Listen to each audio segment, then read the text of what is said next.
Here it is for you guys. Yep. Enjoy.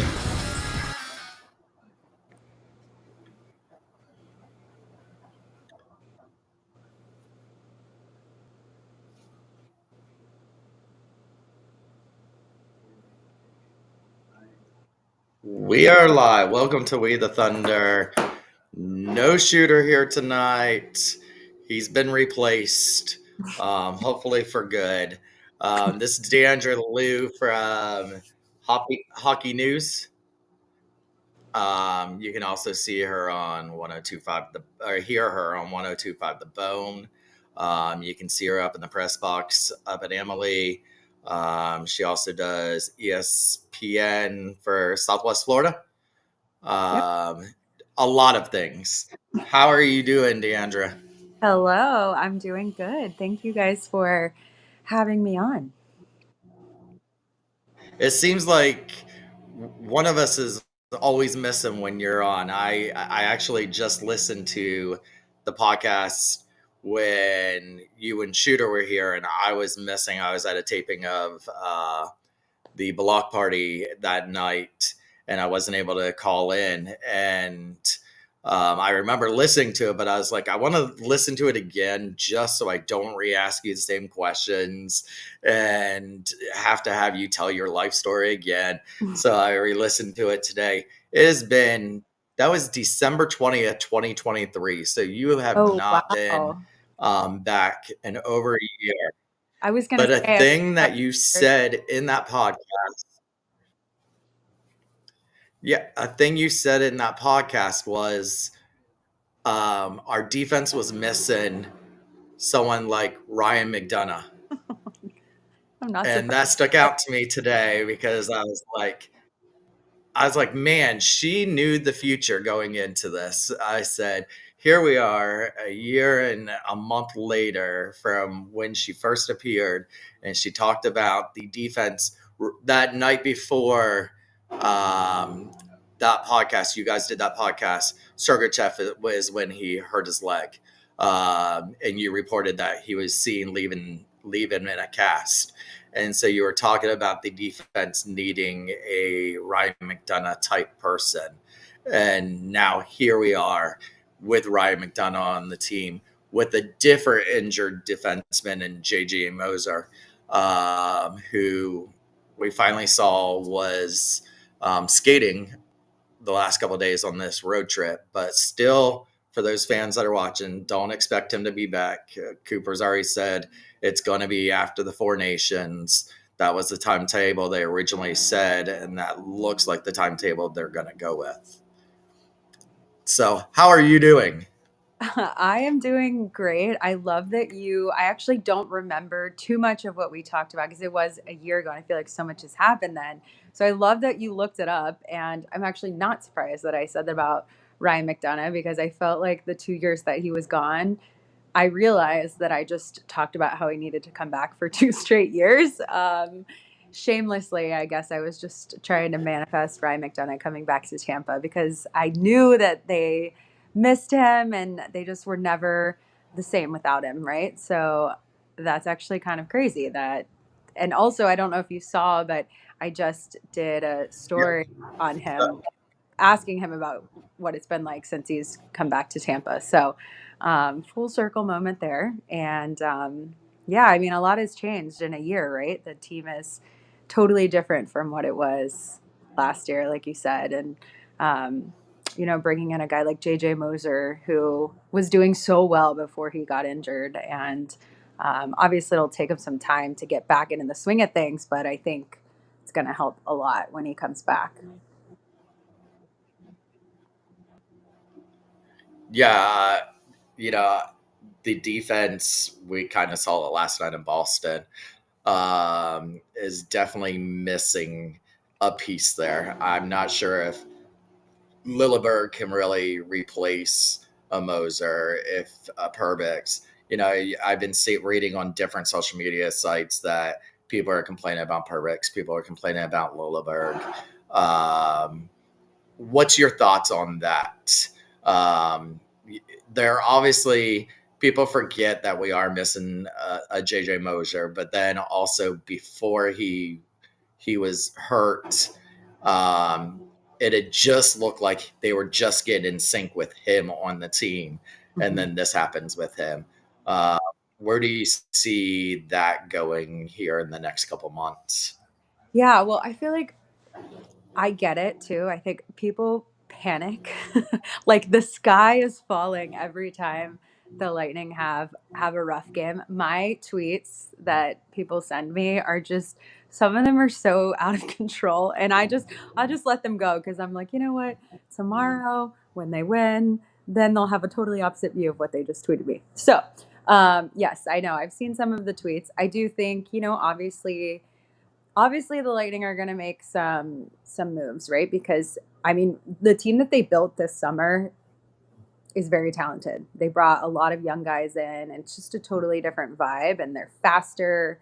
They have new leaders, guys who were kind of just there and are ready to step up. So um, overall, I think like the team that they built is in a really good position. And obviously, and this is any team in the league, but as the season goes on, you kind of figure out where the needs are, right? Where they're struggling and where they could make some adjustments. But I do think having Moser back is going to be it's going to be really good. And it's going to take him a little bit to get used to things, right? Because he was new to the team before he got injured, and then now he has to get his body back and um, you know get up to speed and find his legs. And it's going to be at a really busy time, right? Because they're trying to get a playoff spot, so he's coming back at the perfect time. But yeah, no, I think obviously. Having Ryan McDonough back is really big. I will say before Mosier got injured, I asked him what his transition has been like into Tampa, and he said it's just been pretty seamless. Like he just felt really comfortable, he felt really welcomed, and it was easier for him to just focus on his game. So I think, once he gets back up to speed physically, he'll be ready to go. And like I said, they're going to need him. That's going to be, right up around the trade deadline, and that's the final stretch of the season. So I think, they're going to probably make a couple of moves to kind of just, tweak some things that we're seeing now. But I think overall, right now for the Lightning, like their schedule in January is insane. They have 4 sets of back-to-back games, I think, in 21 days. Like that's just insane. So I think, and I don't know. Obviously, I'll ask tomorrow at Morningscape. But I was thinking about it today, and just talking to the guys before the month started. They kind of explained what it's like to play back-to-back games and how sore your body is. And I think probably some of the slow starts could be a product of their schedule. And I know the schedule is what the schedule is, but that's just a reality. Like it's difficult to play that much, and to travel on top of it. Yeah, and people were asking. Some people thought the makeup game from Carolina Hurricanes is, and that the hurricane was the reason that caused these back to backs and all these group of games. That's not the case. Those were originally on the schedule. The only thing that was added was the beginning of the year game against Carolina. Other than that, this was the point in the season where the Lightning was going to catch up with the rest of the league on games played. So yeah, they would have had an extra day of rest where that Carolina game was and been able to get a couple days off before they started this big stretch with so many games. Yeah. But that was only one day, one game. Everybody thinking that these are some makeup games from no, only one game was affected from that hurricane. These were originally on the schedule, so And they they've won known since the schedule came out. What was that? and they won that game. So like that Yeah. extra they added, they won that one. And so like one game isn't really Yep. do too much.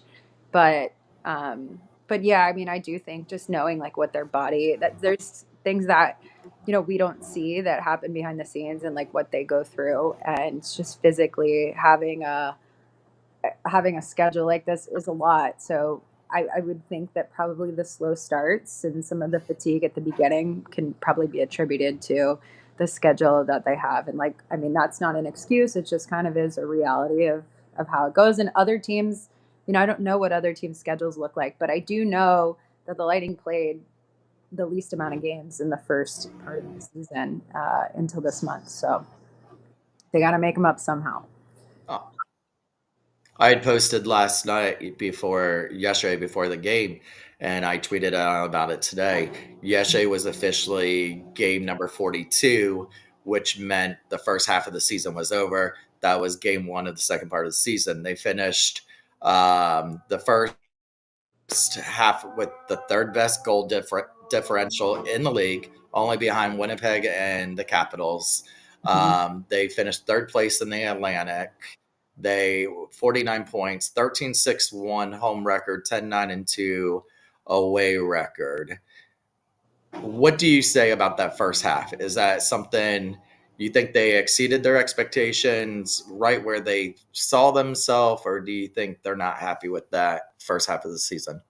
No, I think overall, I'm sure they're happy. They should be happy with the first half of the season. Obviously, like there's places that, you know, they can work on. But I think like given what all of the things that happened this summer, and there were so many questions, right, heading into the season, heading into training camp, and the guys really had to adjust to a lot of changes and new leadership, which is not easy. Because Stammer was such a big voice. I just, it was a void. Like, it truly was a void to start the season. Even for me covering the team, I was like, I don't even know I don't know where to go, like what to do. This feels weird. So just imagine what the players, felt like without Stammer, right? So they had to, really build a team. And obviously you have, Hetty and Kucherov and Point and Bassey and all those guys, but it was a very different dynamic. So I think the fact that they built this team so well and says a lot, and they dealt with a bunch of injuries. Like I think it was November where they were just rotating guys in and out, in and out, in and out, doing call ups. And so I think they have a really good foundation. The talent is definitely there. They have four guys that have scored 20 plus goals, and Sorelli's right there.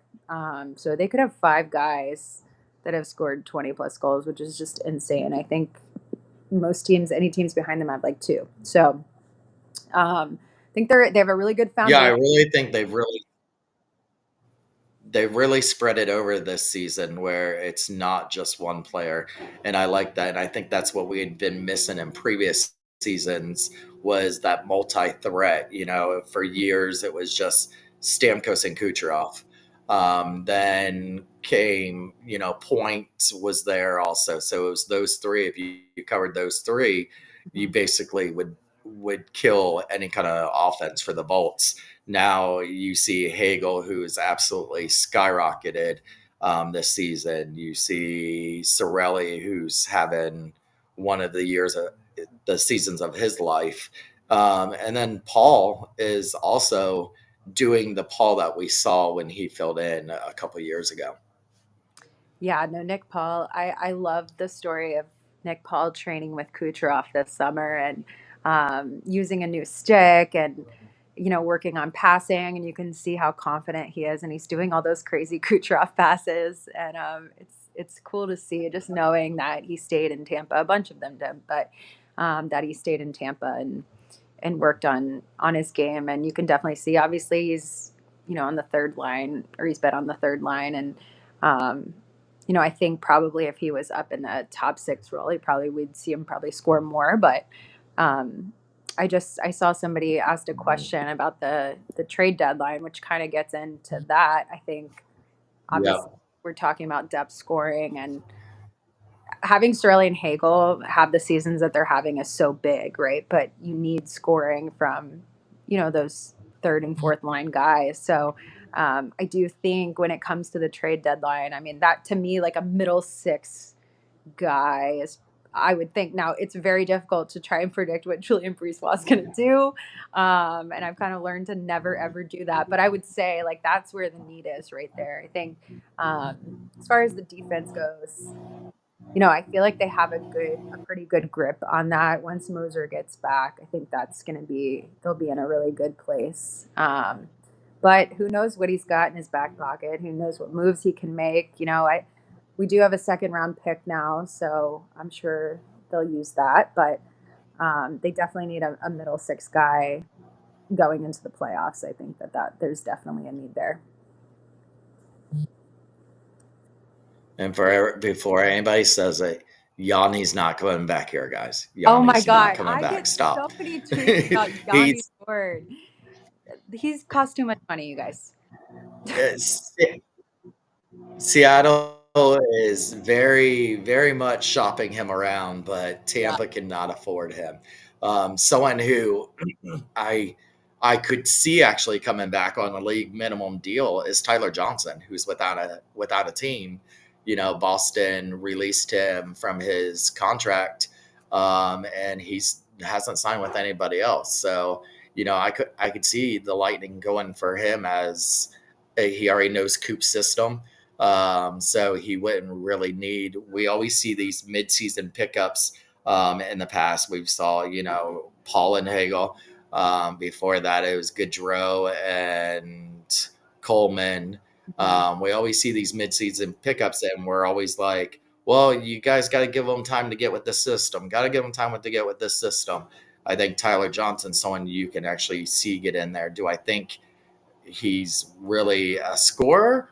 He's kind of shown that's fell by the side, but I think maybe in a Coop system, maybe a little bit back here, you might see that again. I think I heard people say that. I don't think that's I could be very wrong. I'm not sure that that's the direction that they're going in. They've gotten younger and they've gotten faster. So I feel like Lightning fans are Mhm. everyone's so nostalgic, right? Because like the back-to-back cup era was the best time of our lives, all of us, you know? And By I the way, feel like I hate Tyler Johnson, so oh, I don't but want him back here. I couldn't stand him. I was happy to see him gone, but I think yes. I think like people want the old players to come back, but I do, and some of them may like look at Ryan McDonough as the perfect example. You know, they needed him back, but it's still you just never know how it's going to work out. But you know, they want someone that can score. Like, and I'm not sure what Tyler Johnson's numbers looked like last season. I know this season they were not great. So, you know, if they're going to get someone and they're going to make a move and they're going to give a draft pickup because we don't there's not a lot to give, you know. They're going to get someone who can score. Now who that is, I don't know. I feel like Julian's really good at finding kind of the diamond in the rough guys, and JJ Moser is the perfect example.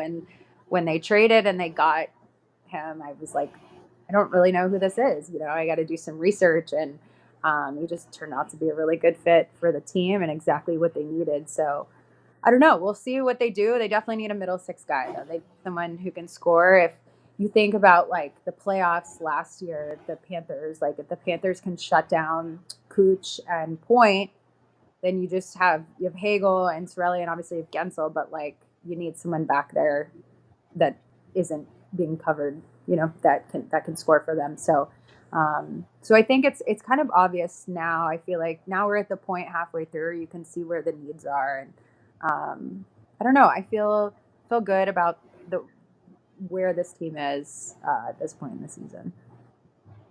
Now, Boston game last night was Yeah, not good. I yeah, that was a That was a really really throwaway. bad showing there. Yeah, that there was. I wasn't impressed with anybody except for Geeky, and that's just because he was basically benched the game before, and then he comes back and gets that tip in last night, and that's something you want to see for someone who at the beginning of the season was on that bubble of making the team, and had some injuries not happen, he might not have been on that opening night roster. And then here he is. He's been there since opening night, and you could see him score a goal last night. So hopefully that gets him out of his little funk he was having. Yeah, yeah. No, I think like he's so young. It's like sometimes I forget, you know, how young he is. I can't even imagine being in that.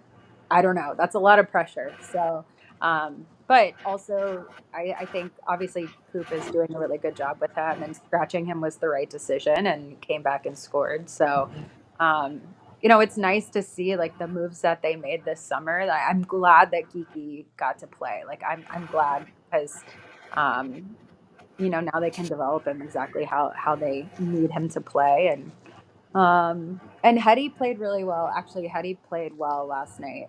as well. Obviously, he got the goal, but he was just all over the ice. Like he was really pushing, as a captain should. But he stood out to me for sure. Yeah, last night was the first time where I have not yelled at Hetty to move your big ass. So I thought last night he was doing really great last night. We had talked to Eric Erelson earlier in the season, and he Mhm. talked about how that captaincy tends to get in people's heads and players' heads, and that he thinks that was affecting Hedman's play this year. Yeah, well, I think it's just so much added responsibility. It's such a different role than what he's had in the past, because obviously like he and Stammer ran the team together, but Stammer was that was him. Like it was his room. So um yeah, I mean it's a totally different role for Hetty, but I think he's doing such a great job, and he has. I every time I talk to the guys about leadership, especially like Hagel and Sorelli, they just say that like everybody has a voice in the room, everyone feels really comfortable, and so I think Hetty's just doing such a great job. And I know it's Stammer's his best friend, and it was probably really bittersweet, for him to take on that role in the beginning. But I think he's adjusted so well, and he's such a pro, um, and he's been playing really well in the new year. So, Yeah, something I notice when they're after the game, he's always the last one off the ice now. He's giving the fist bumps to all the players as they go into the tunnel, and then um, normally we don't get to see that. So I I got to meet Deandra finally in the press box when me and Shooter got some chances up there in the press box, and it's a whole different atmosphere up there than it is in the stands. Um, and so there's some things that you don't see as a fan sitting there, but then there's some things you don't see as in the press box. So like I went to the last game as a fan, sat in my seats against Carolina, that makeup game, and sat in my seats, and just cheering number one. That's something different. You yeah, don't you get to really can't do hear. that when Yeah, you when can't. you I can't do. mean, sometimes you'll hear like a little, like you'll hear a little something, but you're not supposed to cheer. You're technically not supposed to do that.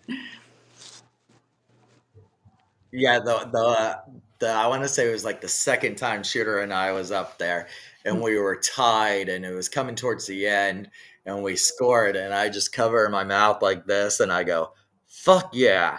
to Shooter. I was like, "You're not gonna catch me cheering or anything," but normally, as soon as that goal horn sounds at the end of the game, Mhm. everybody from the press box is rushing onto the elevator. I mean, usually that whole elevator is full of every single person.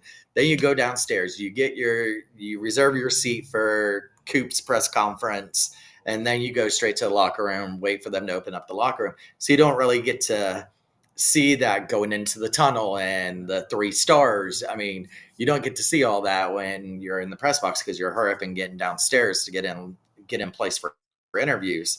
Yep. So I was like, I want to take this moment in the whole moment when I was there again in my seats because I hadn't been in my actual seat since opening night.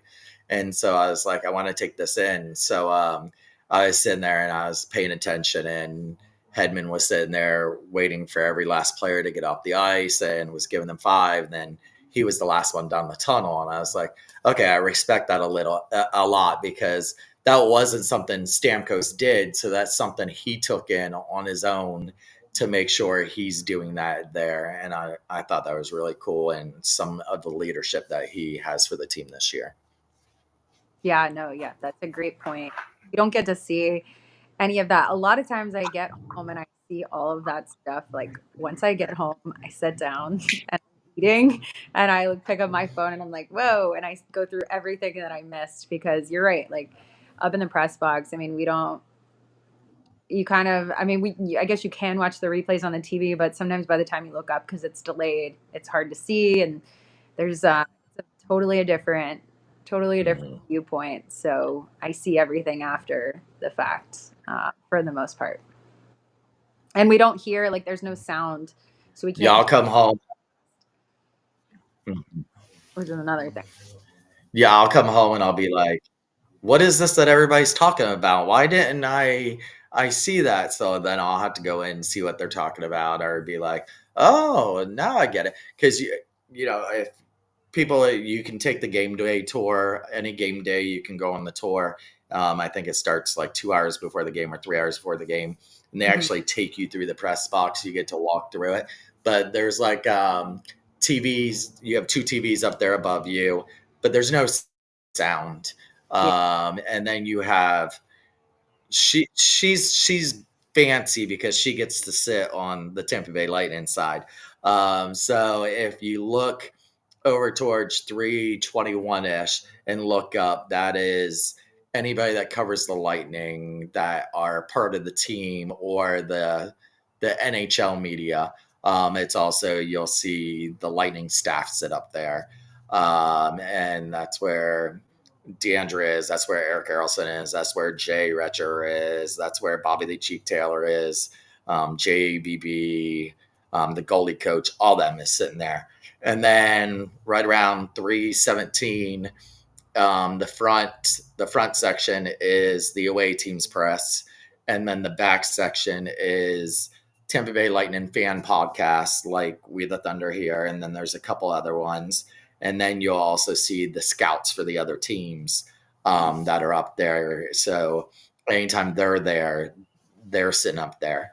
Um, so yeah, so you get those two TVs, and then it's you don't get to hear like what Brian is saying, what Dave is saying, what Phil is saying, what so it's a different atmosphere because people will be like, well, what was this and this talking about? And I'm like, I don't know. From what I could see, I don't know. Here's what I can gather from it. And so, and then also you have to look at different people's tweets because there's different angles. There's different, I mean, just from the side that you're at compared to the side we sit at, we see different views. Just like if you're in the arena and you're sitting at one side and someone else is sitting on the other side, you get a better look at that. So, there's always different things. So it's great sometimes just sitting back there as a fan again and sitting in the seats and just being able to take the whole game in again as a fan. Yeah, no, I totally get that, and you get to cheer, so Yeah. it's kind of, especially, Yes. it's a working space, so it's like an office kind of. I mean, we have fun up there, like, we have a good time, but, um, yeah, it's kind of like an office during the game, and then the intermission is when everyone comes and meets in the middle, but yeah. Yeah. That's what I said. I said it's kind of like you pull out your laptop and you get to work as soon as you get in that press box. I like it to a point that I find myself a lot of times having to get up and cheer, high five, let's go Lightning, let's go Bolts, let's go Bolts. And then up there, you don't worry about that. Instead, you're just sitting there typing what you see and being like, okay, let me hurry up and tweet that out. And then, you know, here's the next play that's happening. You're more focused on the game itself when you're in the press box than when you're a fan. When you're a fan, you're more talking with your neighbors, high fiving them, and everything else. So it's a good balanced mixture of the two. Would you even know like how to be a fan again and sit down there in the stands? I don't know. I think I've had this conversation with Ed and Cena before, and I'm like, I would love to go sit and just like wear some of my lightning gear and just enjoy the game. But I would have, with my luck, it would be the closest game possible. I would have major FOMO. I would want to go like, and I just feel like I would know how to have fun. I would, but I think that my brain would be like, the wheels would be turning the whole time because I'm just so used to working during the games. You know what I mean? So maybe one day I will, but I don't know. This is a good season. I feel like this season has flown by, first of all, and probably it's because they've been playing well for the most part. They're in a good position. And Mhm. yeah, this season has flown by. So I don't know if it'll be this season, but I will go as a fan one day. So that will happen. You let me know. You can sit in my seats anytime you want. Okay. You just let me know what game you can sit in there anytime. Maybe once we secured that playoff position and you don't have to be as much, you can go sit in there. That's a great point. That's usually when I will like take a few games off is once I know that we're in, I'm like, okay, I'm gonna take because in years past, I mean, when we were going to the playoffs, like it's not just a one and done, right? It's like you don't know how much extra Mm. of a season you have, you know. So I do think this year, like if they make some good, which they will, if they make some good moves, I think they're gonna be in a good position heading into the playoffs. God given that they get a playoff spot, but I think that they have a strong team this year. Um, so maybe if they make the playoffs, then I'll go for a game as a fan instead of staying at home and sleeping, resting. So we got Deandra on record. She thinks they make some moves at the trade deadline. I said last week, I don't think they do. I think they're going to stay with what they have. I think they, even though we saw them put Gage down to them back to Syracuse and put him back down there, they pulled up Finley for the game yesterday, but then Finley got sent back down today. I do want to talk about Point yesterday missing the team meeting. Yeah. And, I tweeted out the picture today of 2019 when I gave him an alarm clock last time in the player parking lot because he missed a player meeting that time. And I do know another time where Serena and Adrian, who are usually watching the show, they were walking towards the front of the arena, and here comes Point running by them in his suit, going, "I'm late, guys, and traffic sucks." So he got out of his vehicle. His wife dropped him off at the circle, Mhm. and he ran to the back to get into the arena to get on time. Um, so he seems to be having some kind of clock issue that they're going to have to give him um, a better clock this time. Was I get it. Mine was a little Five Below clock back in 2019. that was this season that they saw him? Was that? Was it? No, that was last year. So it's a constant problem. Yeah, I mean, Coop is really he's definitely. He's and There's a little delay. I was gonna say last year I know Coop yeah. scratched Chernak. I remember they put that out. It was the exact same situation as Point. He just like slept in. It was a Saturday game. I remember I was there for morning skate. But like everybody knows that that's first of all, Coop's rules are set in stone. Like I mean, that's what it is. So it's not like it's a wishy washy thing. Yep. I mean, like I feel like yeah, what did he? I mean, I think Coop said it last night. It's like 12 years of the same, the same rule. So they definitely could have used Point last night, but there were other parts of the game where who knows if that would have. I'm glad Coop sticks to his guns. I mean, and like you said, these players know that none of those, it wasn't Getzel, it wasn't Geeky, it wasn't any of the new guys. This Point's been there for a while. He knows this rule. He's been benched before. He's got a brand new baby, so you would think he's probably not sleeping as much on a home now as he is on away, but someone's got to go by his door and start banging on his door on those away trips when his wife's not there to wake him up and be like, "Get up, Braden! You've got to go." So yeah, and I was reading Twitter last night, and all these people were mad at Coop. Well, don't bench him for this game. Bench him for the Anaheim game. Don't do this. Why would you do this? You can't change the. No, Coop needs to send a message. And they were like, "Well, right." And then they're like, "Well, you're punishing the rest of the team." No, you're not punishing the rest of the team. Instead, you're pissing off the rest of the team to be mad at Point when they lose 6-2 and be like, you know what, we could have really used your ass in the game had you not overslept.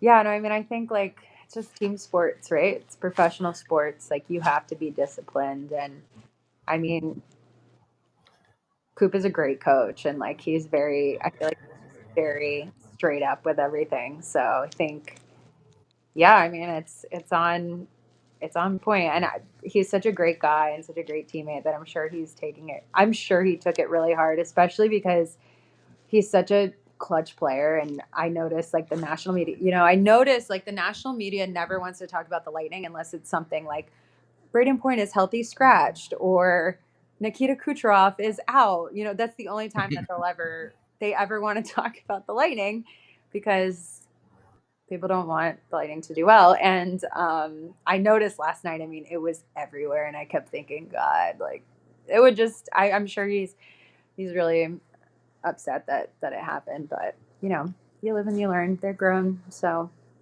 they'll be all right. And that was the one thing Shooter said to make sure I mentioned tonight was that he is very disappointed in Point because apparently he thinks Point watches this and now is going to be sad because Shooter was upset with him and disappointed in him. But that was the one thing Shooter said. And please make sure you tell everybody that I was disappointed in him.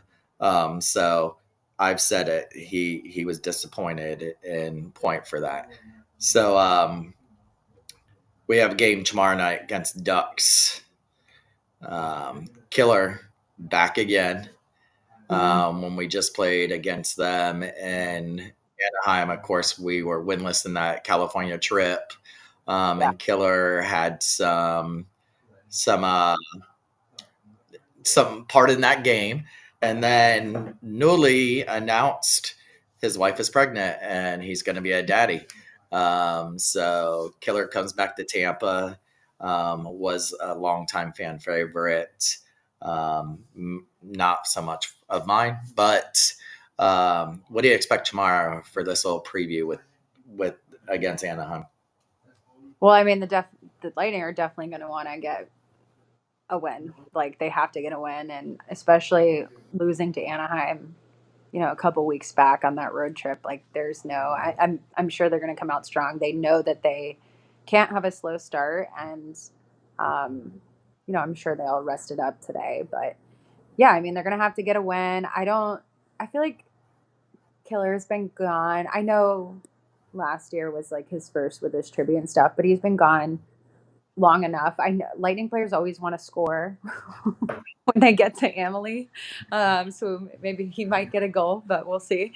But I mean, the Lightning are I think that they'll be on their A game again. Like they have to get the points and where they can. And, playing at home, like they are a home team. Like they love playing at Amalie. They love playing in front of Lightning fans and their home crowd, and they feed off of it. So, and they've got 2 home games coming up and the Red Wings, I mean, coming up on Saturday, that's going to be a big one too. Like they definitely need to win that one. So they got to be on their A game, and I'm sure that they will. I don't.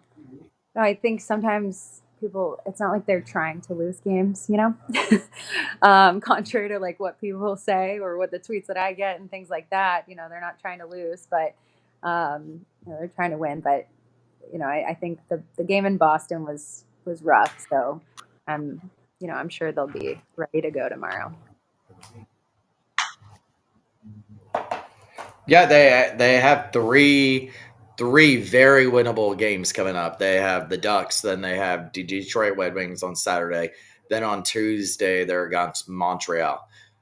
So all 3 games on paper should be a win for the Lightning. Montreal is one of those teams that have been surging lately, Yeah. but And they've been wishy washy. So these are. Go ahead. I was going to say, and Detroit's been playing really well too. I can't remember how many games I want to say they've won like, I don't know. They've won. I don't want to give a number because it might be wrong, but they've won multiple games in a row. So, when they play those division teams, it doesn't matter where they're at in the standings. Like they definitely want to get wins. So they're not going to be easy pushover games with Detroit and Montreal. Obviously, Montreal just beat them. a few weeks ago. They're going to be tough games, but again, they'll be ready to go for sure. They got to get some wins here, and doing it at home. Detroit is 7-3. They're what? Detroit 7-3-0 in their last 10 games. So that tells you what kind of streak they're on. And Montreal is 7-2-1 in their last 10. So both those teams are getting those little hot streaks. Yeah, yeah. So I think the teams that are below them, and like also Ottawa too. I mean, they're just they can't take any. None of these games can be taken for granted. Obviously, there's and I was actually watching like Columbus is right there as well. So that's kind of crazy, but they can score a lot of goals. So Who thought they were going to go on this hot streak? I mean, I feel like I've always, all season, I've been watching them. Like, if you look at how many goals they're scoring defensively, like, they're not playing well, but they can score. So, I don't know. And they have a story, right? They overcame a lot of adversity, and sometimes that propels teams. Like, that plays a lot into it as well. It's a long season, and you have to have something to push for. So, I don't know. It's kind of crazy though. They creeped up pretty quick, and all of a sudden they were just right there. I'm like, wow. It was taking me back to the year that we will not speak of. But Yeah, I follow like beat writers for every single all 32 teams, and then I follow the team social medias for all 32 teams, as I'm sure you do also. And so you start seeing some of these tweets from the team social media saying, "Here comes the Blue Jackets," and then you see it from their beat writers saying they're now in a playoff spot. And then you see them from New Jersey saying we're the number one team in the East right now. And you're like, where did all this come from? Like just last week, it was, well, it's been a couple of weeks now, but the Rangers had that hot streak. Winnipeg's still doing good up there, but they've seemed to be falling where they're actually part of the NHL now, not this immaculate team. But yeah, you have all these different teams, and some like all these California teams, Anaheim, San Jose, who were bottom dwellers, are now starting to even get a little spark in them, and it's like, where did this come from? And then you have someone like Pittsburgh, who today puts Tristan Jarry on waivers. yeah, I don't see anybody picking him up. I mean, I've seen people say they think Edmonton might pick him up. It's a $5 million cap hit. I don't yeah, see anybody picking him up. I think you're going to end up having a problem there in Pittsburgh where they're going to end up having to buy him out or something. It yeah. looks like Ned's going to be their starting goalie from here on out, which he's had issues. So, these teams that in years past has always been there at the top with Tampa is now not even in the picture except for the Carolina, Toronto, and Tampa. Mhm. Yeah, in Florida. Yeah, I want to forget about them. I was gonna say, don't forget about them, but you know, we know how it is too. Like for as far as Florida goes, like obviously they're a great team and they'll be really tough in the playoffs. But also 3 Stanley Cup Finals in a row does that's a lot to do. So we'll see how far they go. 2 Stanley Cup. We heard that from the Lightning players that was here for those. When you play the most hockey in the league several years in a row, it takes the toll on you. Like you were saying about these back-to-back games and taking a toll on the players. The same thing with someone like the Florida Panthers, who have won one and lost one, but they've been the team that has played the most games in these last 2 seasons. So it's something that could affect them when they get to that end of that season and they start having those rubber legs that we've seen with Tampa when they tried to defend their back-to-back there. Mm-hmm.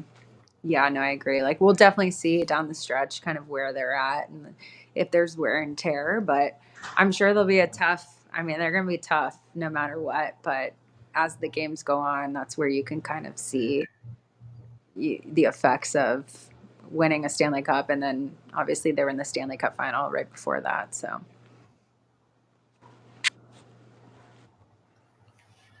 All right. All right. Well, listen, it seems like I've only been talking to you for like 15 minutes. And now I see it's 48 minutes and I was like, holy cow, where is this time gone? Tell everybody where they can see you on social media, where they can listen to you, especially this Saturday. Make sure you guys tune in this Saturday, and where they can get a hold of you. Because I can tell you, after the last time when Shooter was here with you, I had so many people come to me and be like, wow, she was really good. She really knows her stuff. That's one question I didn't hear Shooter ask, and I wanted to ask you: do you find it harder being a female in the hockey spot? We've seen it now Steve. grow and grow in this sport over the years.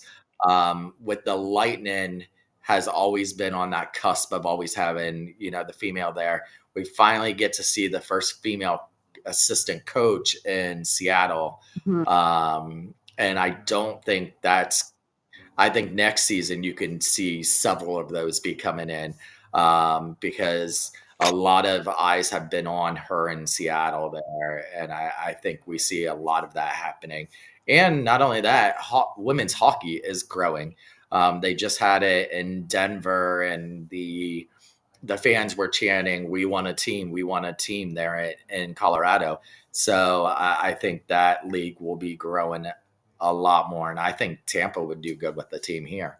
Yeah, no, it's so cool to see her behind the bench coaching. And I think something that I love about her is that she embraces the role of like being one of the, well, she's the only woman doing it right now. So um but she really embraces that role, and you see videos all over social media of little girls taking pictures with her, and she's giving them pucks. And I think it's just such a crucial part to growing the sport. And she played hockey and worked her way up, and that's how it should be, right? Women should be able to do that, and hopefully it's starting to change. But I love watching it.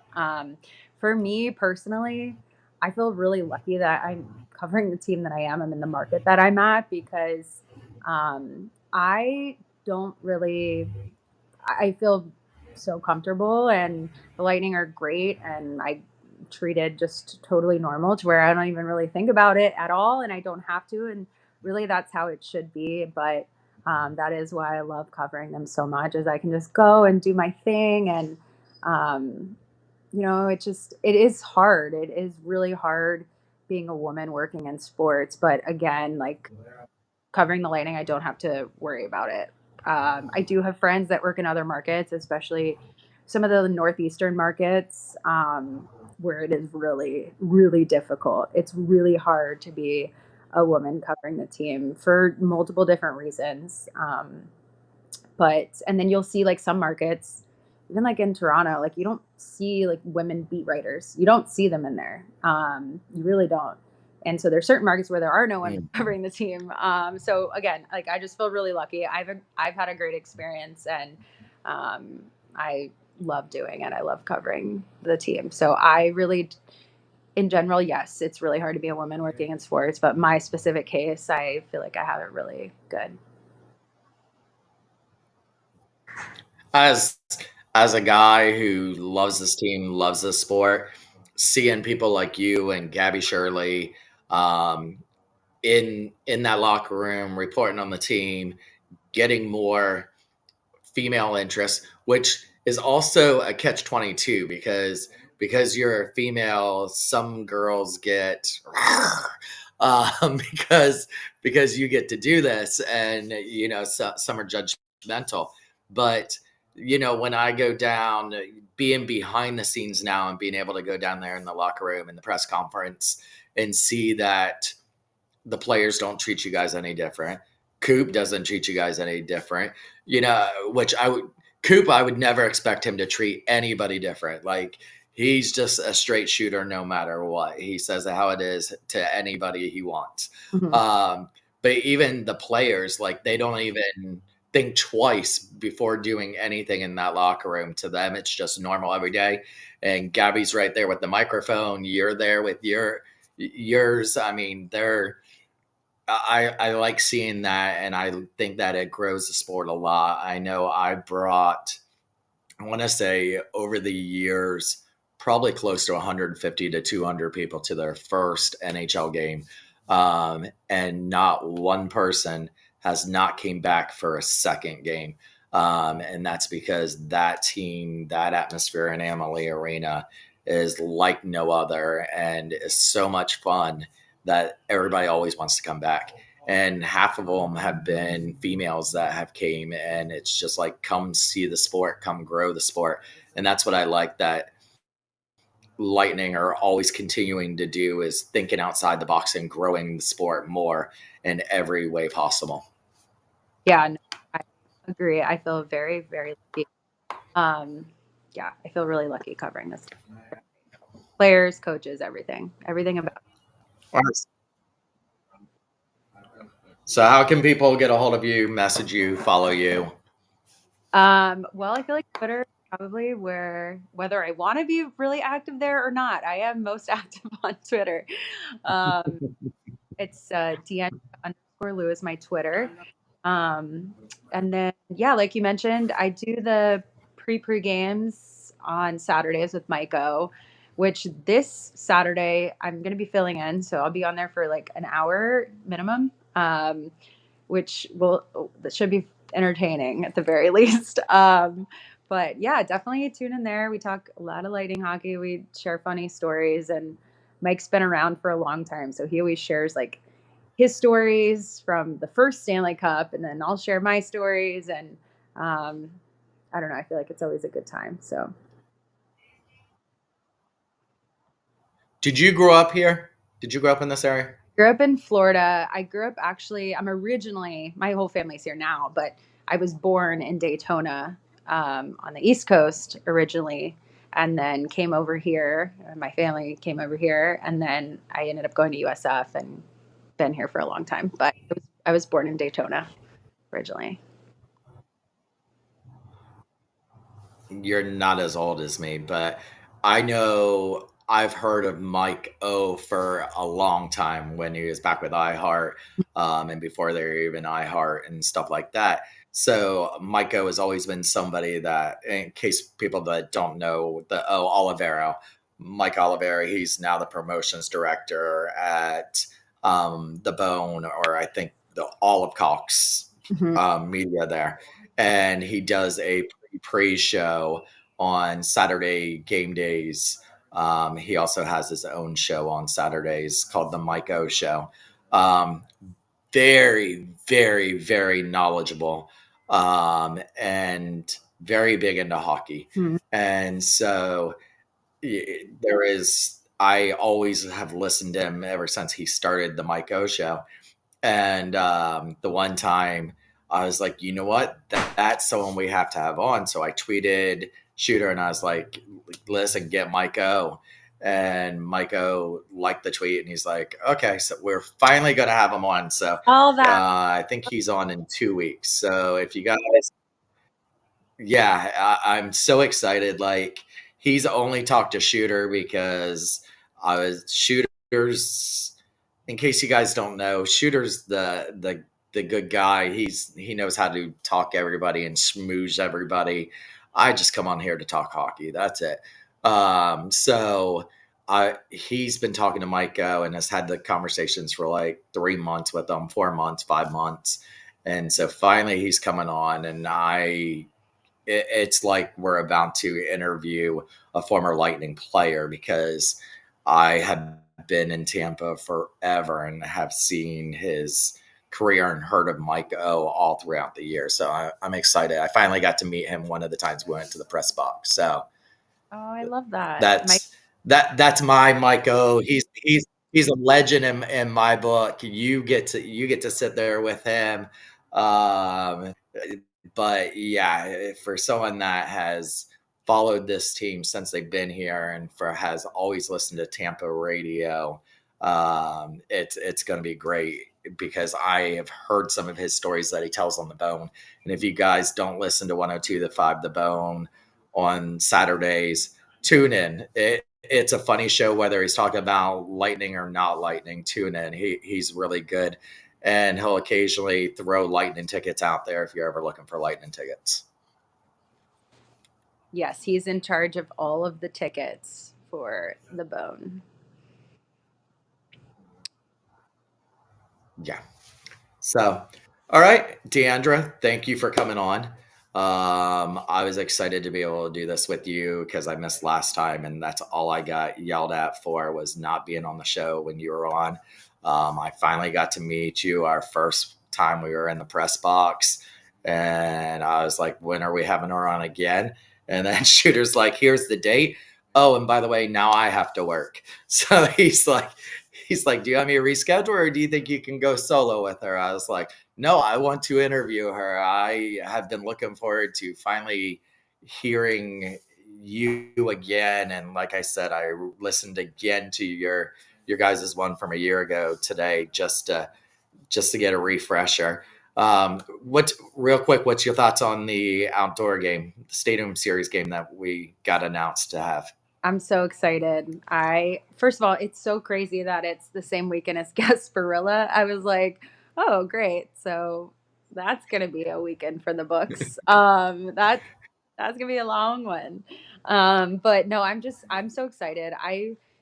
I am all about, and it's including both teams, but like I'm all about people paying attention and being forced to pay attention to hockey in the state of Florida. Like I am all about it. Like I have no option, right? Because both teams are going to be playing, and so I'm really excited. The Lightning are so overdue for this, and it's going to be a night game, which is so cool. And I know Lightning fans are going to show up. I know it's going to be crazy.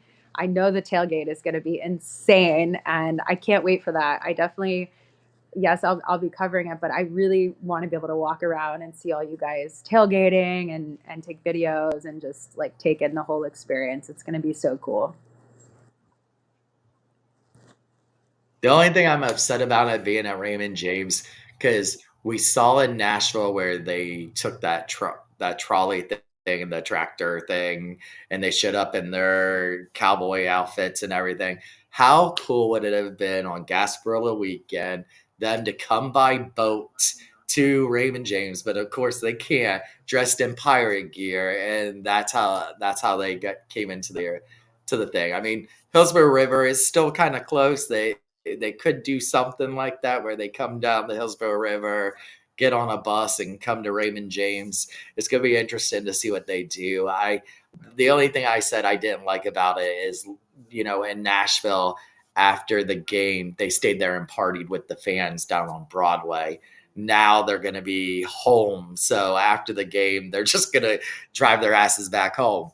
So, that's going to be the only difference. That's the good part about being in a way and but I'm stoked to have it here. I can't wait. Rumor is tickets on sale in October, but nothing has been confirmed yet. But yes, I would imagine that's going to be a very drunk weekend for a lot of people. Yeah, no, it definitely will. I'm sure it'll be a very good time. Yeah, I'm really excited about it. Were you here when we had the All-Star game in 2018 when it was on Gasparilla weekend? I was, yeah.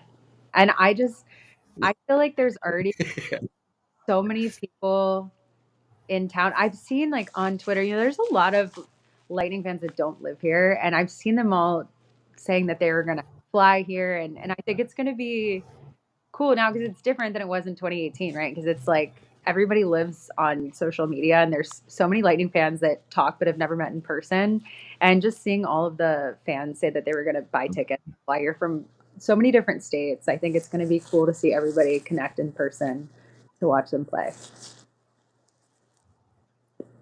That was in Nashville. I ran into people that were on the Thunderbolts group that I'd never met before, and they're like, "Oh, we're coming in for the Stadium Series. We're coming in for the Stadium Series," and so it was nice when we did a Shooter and Stash meet and greet. We had the Thunder meet and greet at Dirty Bastards or whatever it was called there in Nashville, and we told them, "Oh, can we have? We're gonna have like 20 people, 30 people." We ended up taking over the whole top bar, and then we took over the whole bottom bar too.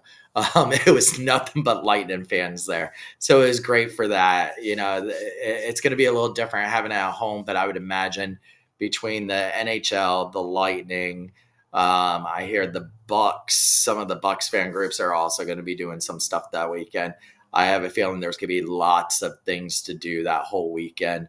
So don't plan on sleeping that Saturday or that Sunday, and just Saturday morning, go get your drink on down at Gasparilla, and then go ahead and start headed towards Raymond James, because I have a feeling that's going to be an all-night party there too. Yes. So thank you for joining us, Deandra. Last time you made a promise that if we made it to the playoffs, you would come back on during the playoffs. We only lasted 2 games, 4 games in the 5. I think it went 5 that year. So we never got to have you on. So here's what I want to get you to commit to. We get to the second round this year, you come on in between the first round and the second round again, and for me and Shooter. Okay, I am 100% down to do that. And yeah, I feel good this year. I think we'll get there. Me too. I think I have a feeling long run. So everybody, thanks for watching. Next week, Shooter will be back, and it might be Maiko next week. I can't remember who's our guest next week, but we do have one. So until then, don't forget to be the Thunder. Everybody have a good night. Thank you, Deandra. Bye, guys.